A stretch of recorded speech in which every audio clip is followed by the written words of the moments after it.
Frank. Sorry, Nev. Thank you.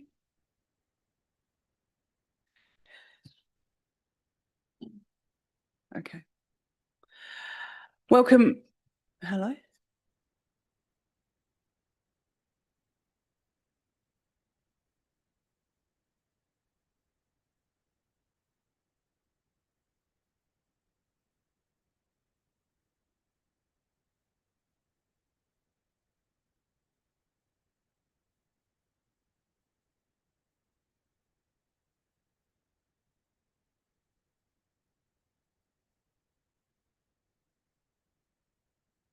Okay, how's that?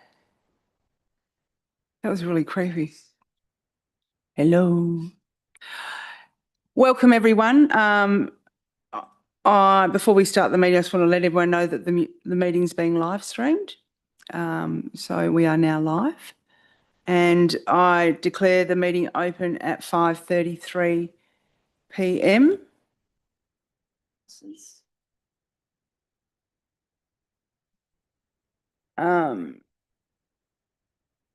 I respectfully acknowledge the traditional owners of the land on which this meeting is taking place today. The Noongar people, now I can see, the Noongar people of Western Australia, and pay our respects to their elders past, present and emerging. We have no apologies today, or do we? No apologies today. We have, what's your name, sir?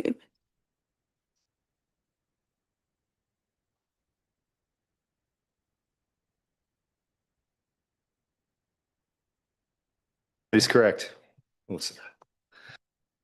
Thank you and welcome. If everyone, when you speak, press the button on the right-hand side and speak into the mic for minute-taking purposes. We've received no disclosures of interest. Are there any disclosures of interest? Nope. There's been no previous public questions taken on notice. Now we have public question time. We have a member of the public here with us today. I will now open public question time for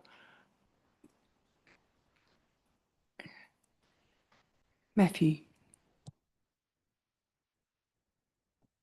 One quick question, and that is the tours that were previously in operation under the previous governance of the facility, and I'm happy to have this taken down on note, but when the operation of the new management is up and running, do you happen to know if the tours will, for the members of the public, if the tours will recommence? Thank you for your question, Mr. Charlton. I can offer some response to that. I met with the CEO of Regroup, David Singh, I think his name is, David and Adam, with Rebecca Brown from Walga in January, and they said that they were going to try and continue RRG or SMRC's vision, and I think the education was a part of that. Don't take that as gospel, but they did indicate that that was likely to continue. Any more questions from the public? No more questions. I declare question time closed. There are no announcements by the chair. There's no petitions, deputations. We have the confirmation of minutes of the previous meeting, 8.1. We have the minutes of the ordinary meeting of council held on the 27th of November. Shall we move these on block? Happy to move them on block, the two sets of minutes? Yep. Could I have a mover and a seconder, please? Moved Councillor Sullivan, seconded Councillor Moughlin. All those in favour? Against? That's carried. There's no actions arising from the minutes? No, Mr. CEO. No actions arising from the minutes of the meetings of council held on the 27th of November and the 23rd of December 2025. There are no confidential items for which the meeting may be closed to the public. Lucky you, Matthew, you get to sit here for the whole meeting. There is no business that wasn't dealt with from the previous meeting, and we'll go straight to the reports of the CEO. 11.1, the wind-up resolution of Resource Recovery Group. Martin. Thank you, Presiding Member. This motion now needs to come forward to the council, given that our two members gave notification that they are withdrawing, and we have wound up the two projects first. So the final thing we need to do is to make a resolution to wind up the Resource Recovery Group as a regional council. And it is, given our members are not going to be with us from 30 June, there is no option for us to continue without members. So we need now to do this resolution, which has been held off until the transaction between the members and City of Canning and Regroup took place. So this is now the next logical step. Thank you, Martin. Do we want to have any discussion around this, elected members? Any questions? No. Officers? I'll make a quick comment. It's quite surreal that we've got to this place, and I'd just like to acknowledge all the incredible things that RRG SMRC have done since its inception, and, you know, specifically acknowledge the member councils that are still in this room, and the outstanding results that we got from waste recovery. And I am proud of, you know, where we've came from and where we are today, and I'm excited and optimistic about Regroup taking over the site and the continuation of waste, and maybe the formation of a major waste precinct at our former site. So thanks, and thank you all. All right, now we need a mover and a seconder. Moved Councillor Lim, seconded Councillor Sullivan. Is there any voice to the contrary? I declare that carried. Next one. Apologies, my screen is frozen, so I've got to use the down button. Okay, this is financial reports. Martin?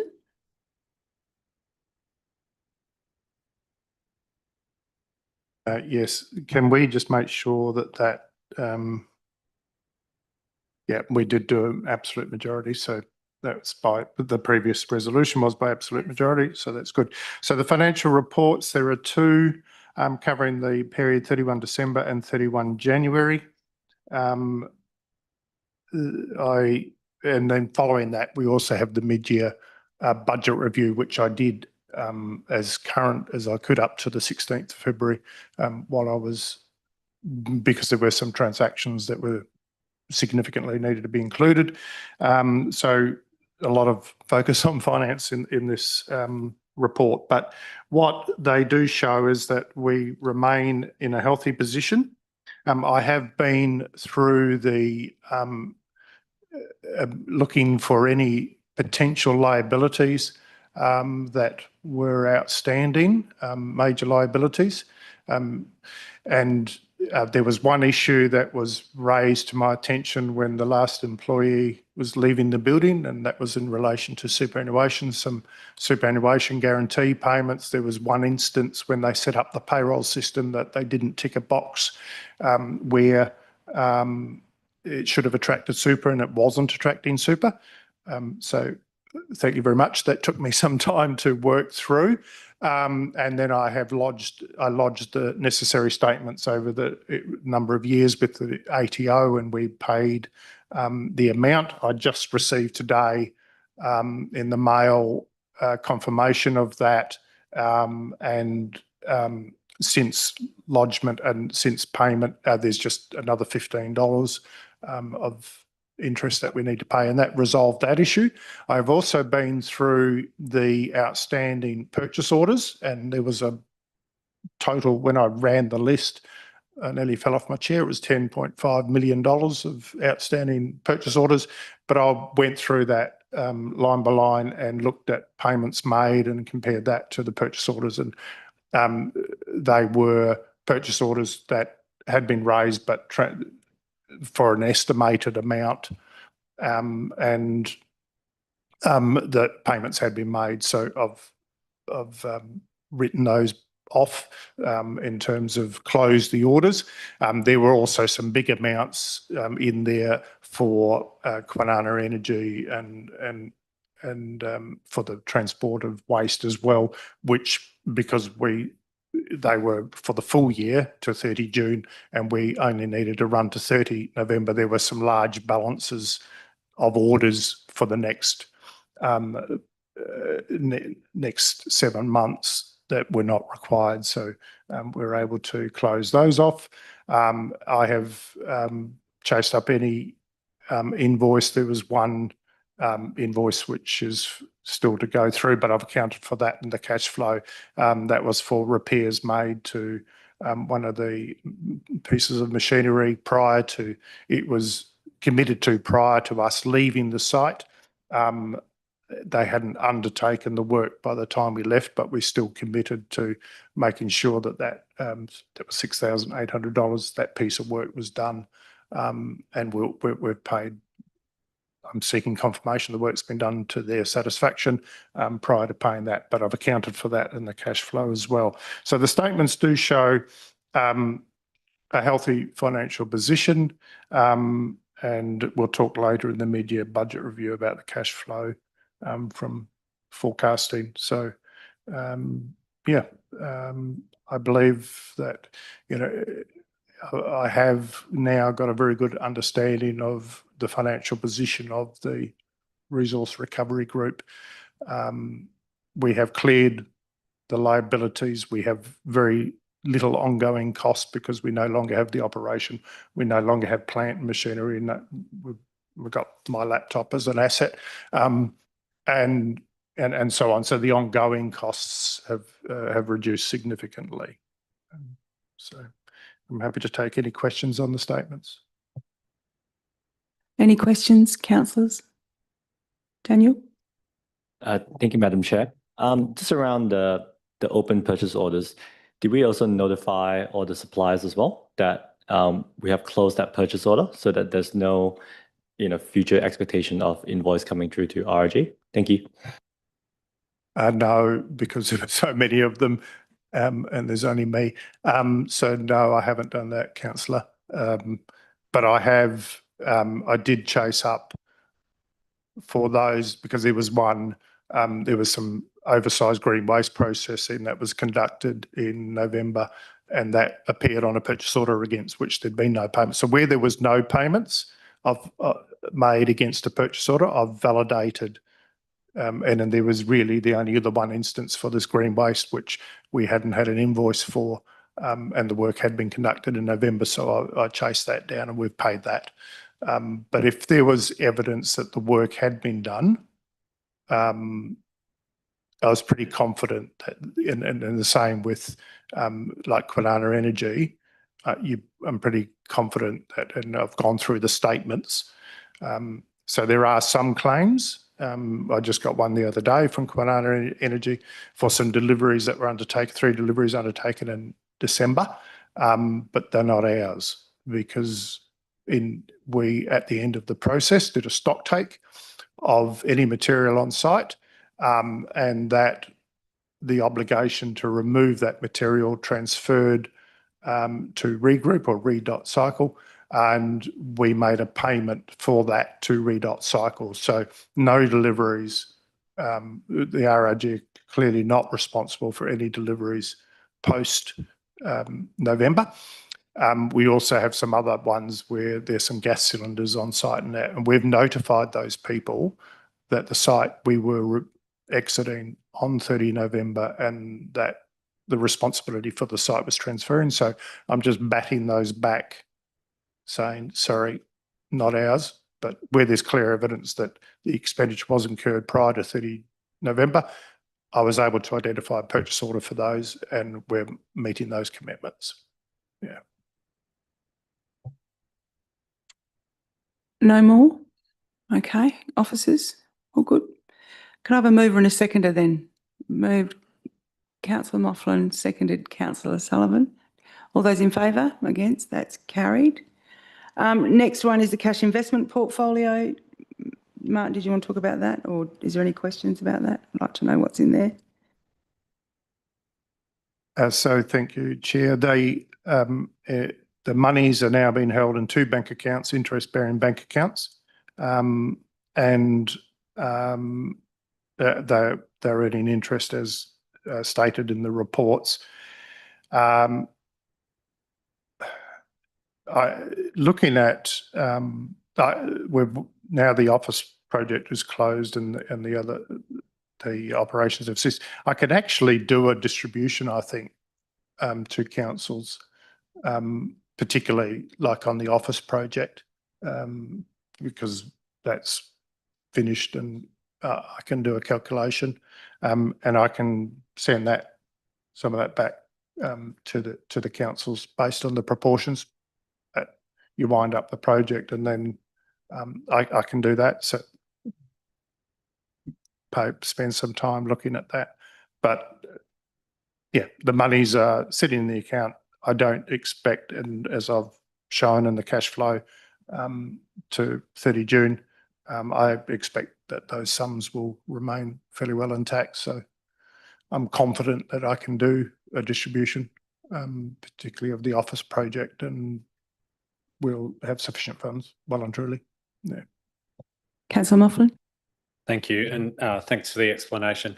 Just checking in on, and so that I understand correctly, when you talk about doing a distribution in regards to the office project, is it your suggestion that you do that before the council winds up, or is it easier to just do the whole lot at the end? What's the best way for that to be managed? Yeah, the process is to wind up each project and then the regional council itself. So I think it's quite easy for me to do the office project, and the RRC project is the bigger project that I could do with the one in the final transaction. Yeah. I just wondered, when you do that, I mean, I know that the wind up should be straightforward just in terms of the percentages, but can we just ensure that the two cities kind of are comfortable as well? So the process being referred to them perhaps, or? Yeah, for sure. And if there's any need for further clarity, we can get any legal advice, but I'll work with the officers to go through that. And yeah, we can do that. It just would feel the best approach is to make sure that they are in concurrence and then move forward with that. But hopefully it'll be straightforward. Yeah, I'm hoping it's straightforward and clear in the instruments. So yeah. Yeah, it's roughly about 74% Melville, 26% Freo, roughly. Yeah. Okay, any more questions? No, thank you, Martin, and thanks for all your hard work.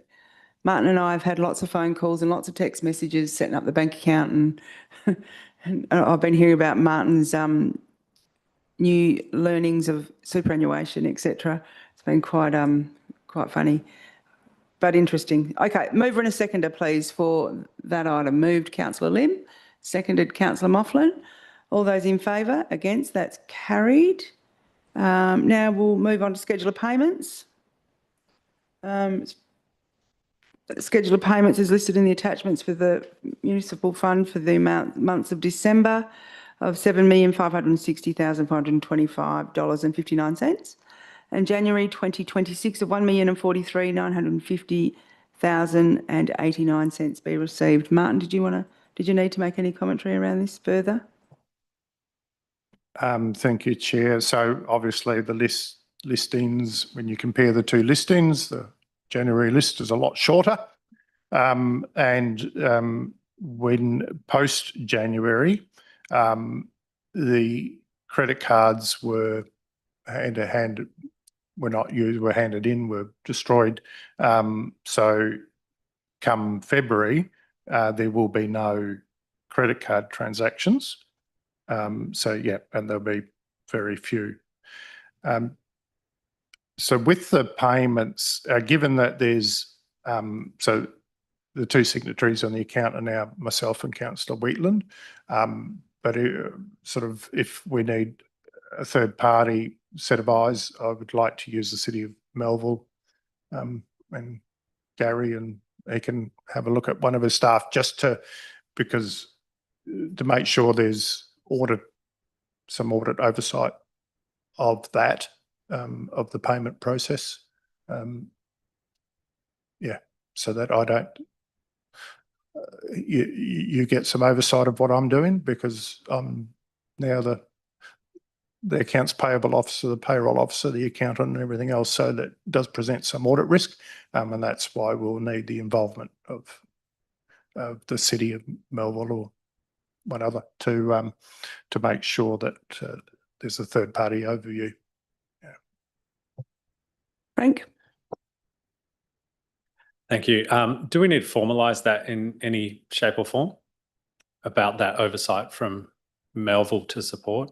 Yeah.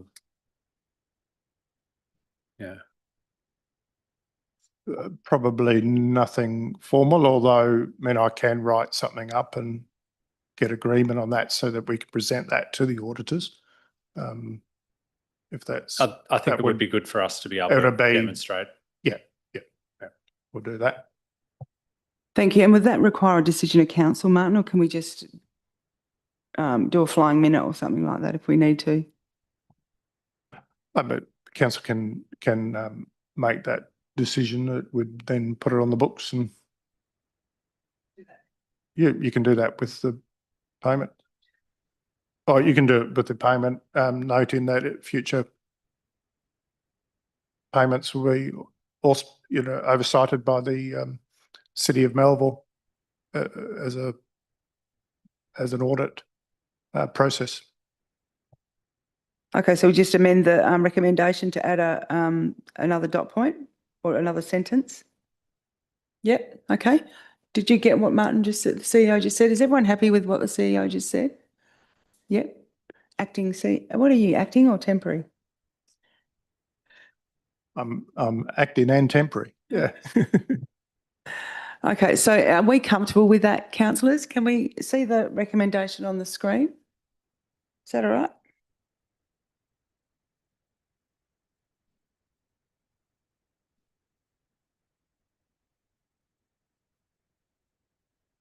Just while we're printing that, I'll posting that up.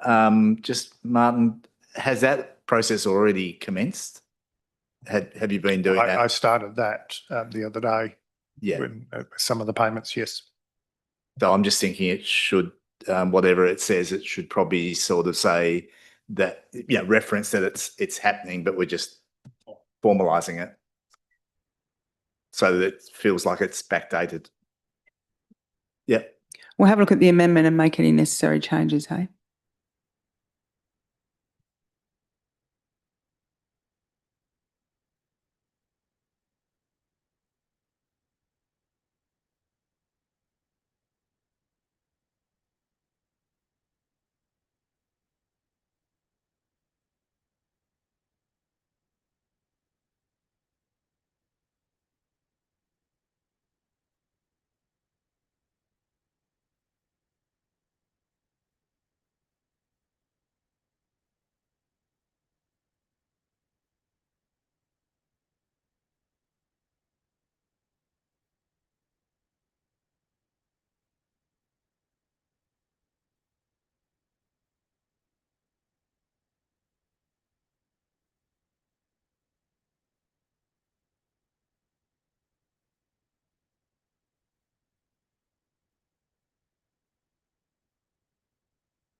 Just doing some administration at the moment.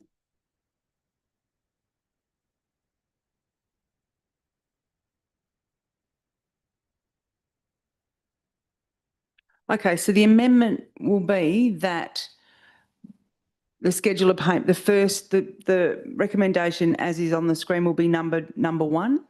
and there'll be a second dot point that says noted, this is as we decided before, noted that future payments would be oversighted by the City of Melville as an audit process. We probably need to change that to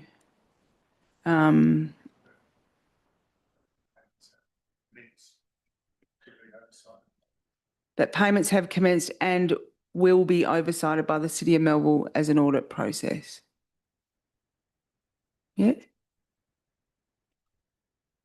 Yep, okay.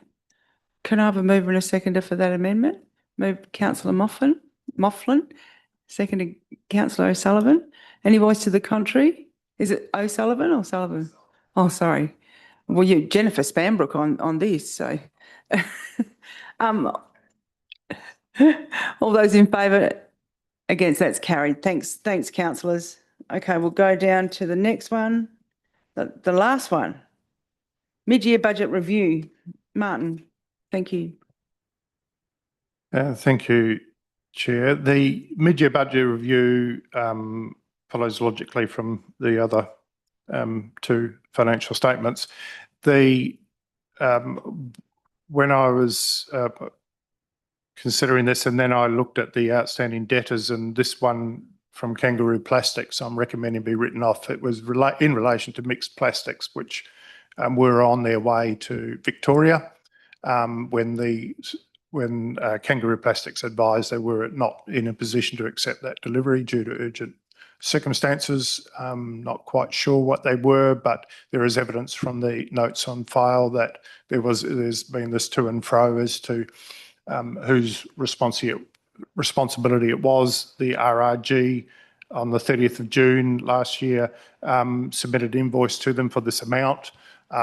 They disputed that, and given the long outstanding nature and there's no purchase order, it's just a dispute, and the circumstances are unclear. So it's not going to be one of those that would make collection for that value worth our while.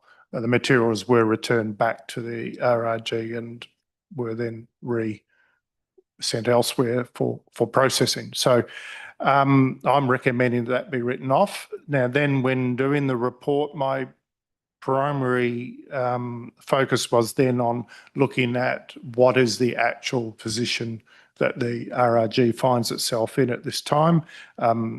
And I purposely took it up to as late as possible, so the 16th of February, all transactions that had occurred up to then. I've done bank reconciliations for December and January, and I keep a running bank total and identify all transactions daily, so that I'm very aware of the current position, and I keep an eye on any vendor statements or anything like that which would suggest debts, and I've accounted for all of those in here. So there are some major variations because the budget was for a full year, and so we've had to write those back to being for the part year only. So there you see some variances there of millions of dollars, and that's simply as a result of the operations ceasing. The employee costs included all of the redundancies that had taken place, and there is a $1.22 million saving anticipated, and that means that all of those debts have been met, so there is no further employee cost debts. I have been notified of a dispute in respect to superannuation payments for a former staff member, a former senior staff member, but my legal advice shows that we've met our obligations in relation to superannuation for that person, but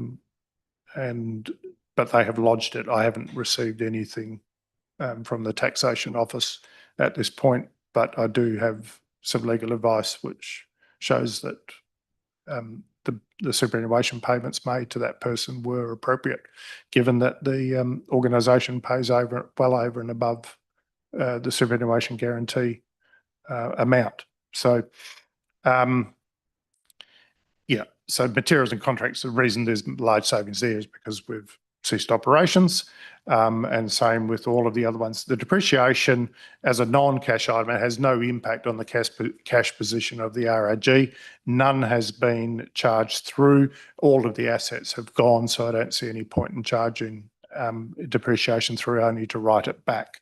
The finance costs savings there, major savings in respect to finance, because the loan was repaid in early December. And same insurance savings, and I guess the insurance that so major insurance saving occurred by the RRG not committing to building insurance for the period of operation from 30 June to handover. That was a calculated decision because the cost of that insurance was going to be over some $2.3 million, and the organisation would not have received any refund back. So that paid off. It is a risky thing, but what we did do was make sure that there were fire safety protocols were very closely monitored for that period, because we know we did get fires.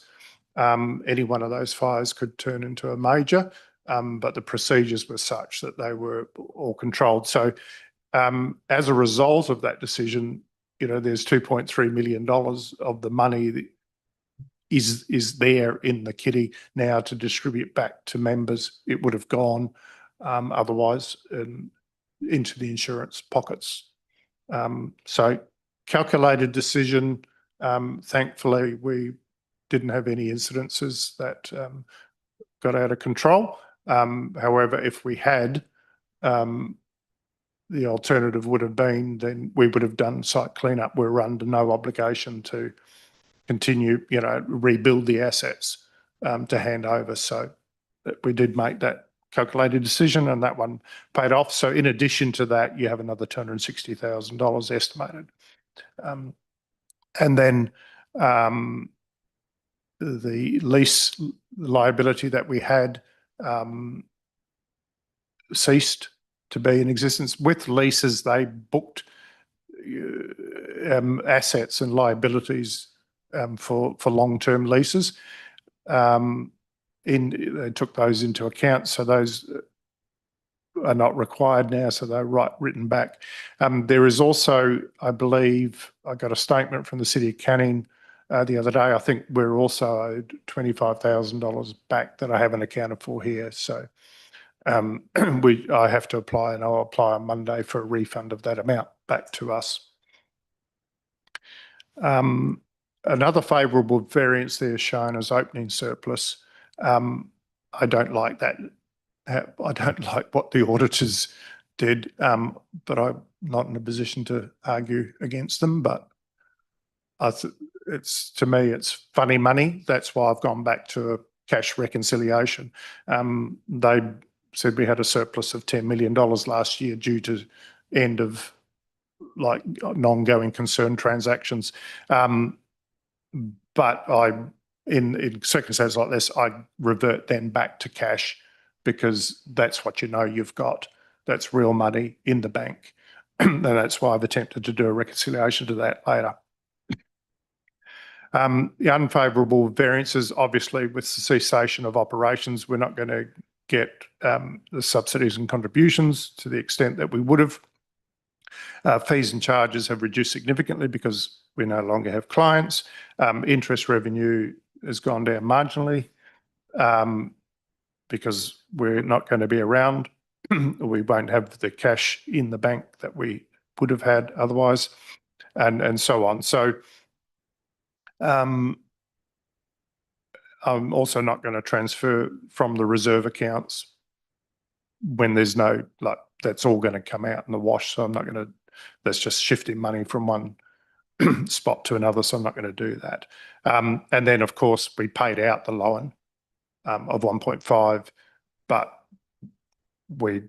it was taken into account last year, so it appears in last year's surplus financial year as a post-balance day event was the sale of the building that offset the loan. So that's why. So there is a surplus arising out of the office project because the loan was 1.505 and the sale was a net of 2.4.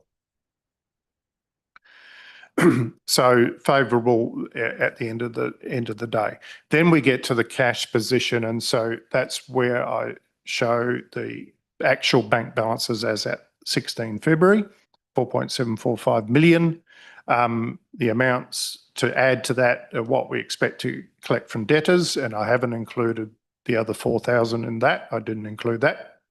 And I need to pay back Fremantle $4,000. You're in credit, so I'll pay Fremantle that money back now, not as part of a distribution. That has to go back now.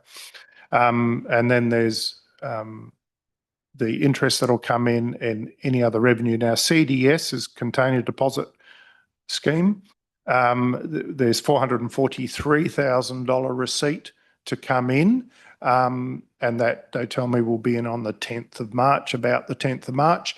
But I need to also pay out to the clients a proportion of that equivalent to what Kalamunda and Wanneroo gave us on a 50-50 basis. So they tell me that works out to be about a third of the amount. So that number is coming in. City of Canning used to get a distribution, but they wanted repricing back at the beginning of the financial year, and that repricing, they wanted a lower price. They got a lower price, but they didn't get CDS as a result. So then, deduct any further employee costs. Now, this is to the end of June, but if we can wind up earlier than that, we can reduce this number. Materials and contracts, and that includes elected members' fees and allowances as well. Any insurance is minor amount because we've paid half of the workers' compensation insurance was estimated wages up for the half year. So I estimate then if we did go out to 30 June 2026, you'd end up with 4.8 in the bank, 4.85. So that's a healthy position to be in. It's $2.3 million better off than what it would have been if we hadn't made that other decision. So then ultimately, that's what, when looking at that and the outstanding debtors list, which is only very small, I owe City of Fremantle, I've got one other small debt for 485, and I've got City of Melville, and that's it. So it's a very clean outcome, apart from this kangaroo plastic, very clean outcome, which is, it's comforting when you're going through the stuff to find that there's not too many skeletons in the cupboard. So that's good. And then I've given you a detailed statement of financial activity. If you compared our statements of financial activity, and so I also went back and redid December and January, because when doing the mid-year budget review, I went back to the original budget rather than back to the last set of financials that were run. And I couldn't reconcile how they had got the full year adopted budget. So I've amended the figures that were previously there to show what was the adopted budget and compared it to that. So I'm comfortable that those represent what was adopted by council, and any then variances to that, and what will become the new year full year budget is in the right-hand column. So it's useful. It's we are getting back to, I can now, that analysis of the RRG's cash position is, I'm pretty comfortable with that. If there's any surprises that come out of the woodwork, I will surely let you know. But I'm starting to get some comfort around those numbers. Thanks, Martin. Can I just ask a question?